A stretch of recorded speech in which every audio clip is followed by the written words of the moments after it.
I think I was 12, maybe 13. Someone left a tape in my parents' car that said Luna's on. I had no idea who it was and became obsessed with that record. John was like a mystical star to me at that point. John started that group and they created a huge splash. And then shortly thereafter, John, was part of the Cool Fin, Don Maloney's group. It was like a super group. And then at First Light with Michael Goldrick. This is the guy for me. Like, this is the best playing I've ever heard in my life. I went to Ireland for a year as a 13-year-old. First thing we went to was Milltown Malbay for the Willie Clancy week, it's like the Mardi Gras of Irish music. For that to be your first week in Ireland is insane. These sessions are so packed. I go into the bar and it's just like jammed. I'm 13 years old, so I'm about as self-conscious as you can get.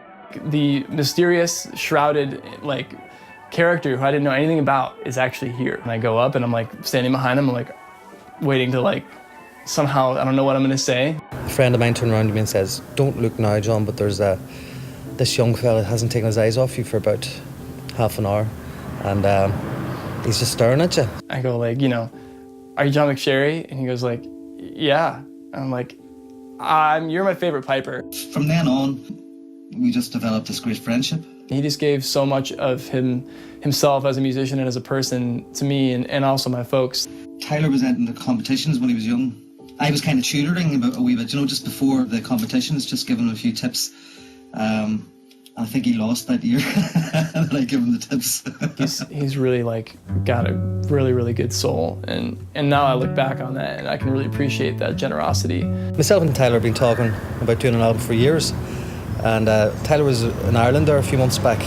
And this one just kind of came together. We only had 2 days, but we wrote 9 tunes, and just on whistles, just in his living room. This is a great opportunity now to do it, no time like the present.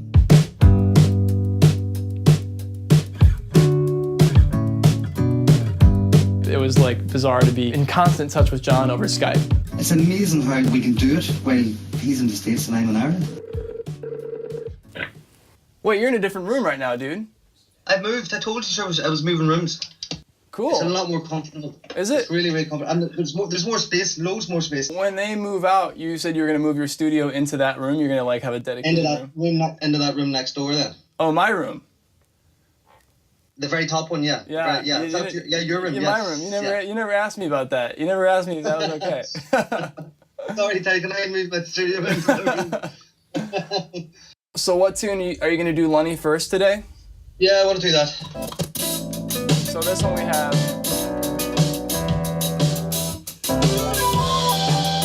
So you want to go. Yeah. Okay. Give me a few takes to choose from, and we're rocking and rolling, man.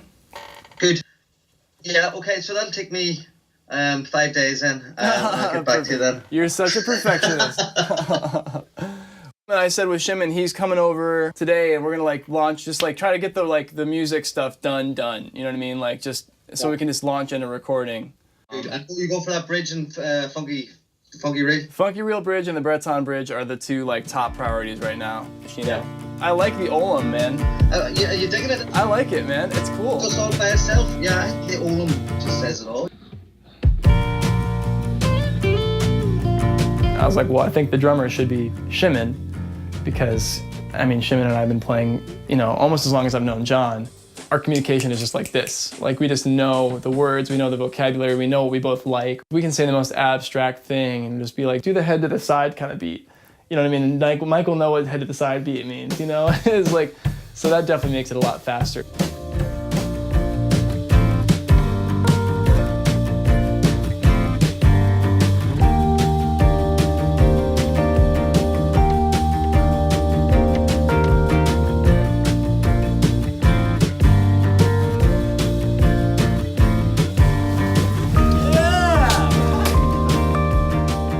Elsie's been down here all week with us. She's been really good. She's been really quiet. She's a real good dog. Want to do it?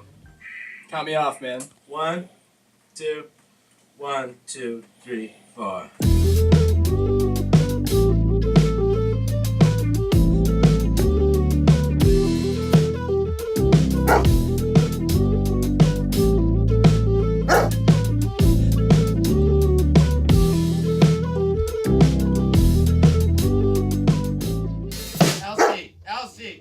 This is my first time in a project with John, and it's just an honor to be involved. Yep. Yep. One more time.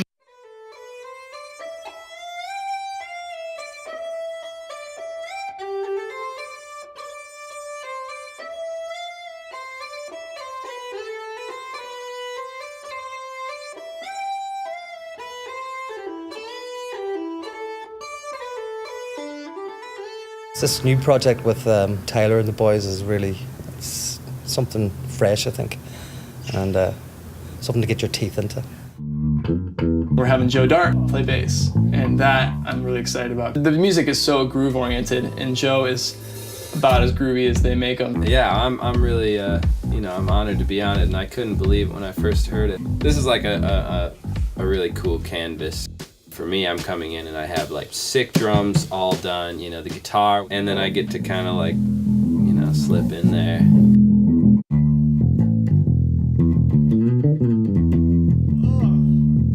Get out of here with that stuff. I like that. It's like the right kind of aggressive. It's not like biting aggressive. Totally. It's like a badass motorcycle teddy bear. I was gonna say, yeah, it's like a it's teddy bear riding a hawk. It's very manly. You know, coming from me, like, Sure. there's no too hairy, man. It's really hard to apply any sort of label or, you know, or genre to this. It's like a groove record, you know, which is like my favorite. Like, Lunas is like the only real strong like bass presence in Irish music. You know, John is the one who has like much more of like a trad following.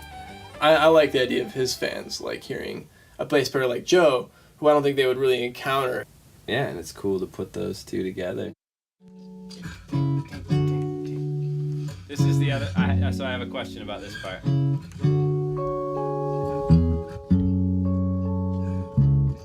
Sounds like the bass is going. It is, yeah. Okay, what do you think about the first time? That the first time, then that the second time? I like it. Okay, cool. You want this here? Oh yeah. How do you feel about that?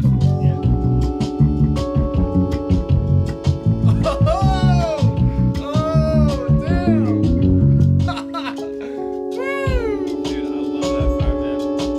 Actually, this next part is my favorite melody on the record. Oh, right really? here. Yeah.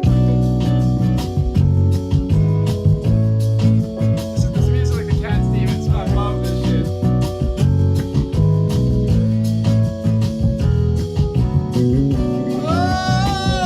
You know, I switched to natural toothpaste recently. Yeah. I was worried that I was gonna like lose my taste buds, you know? And I was just like, wow, you know what? If I didn't have my taste buds, like, I'm not sure my life would really be worth living anymore. Yeah, You know, because I just, totally. you know, because that's for me kind of what it's all about, you know? Like, you know, I love music, but like food, I you love know? I fucking love food. Dude, What was that shit? That's like Play that my again? favorite. Oh! That is so Jesse Murphy. Yeah, that's like, that's a fun part, man. We'll get kind of dub on that. You So know? dub, dude.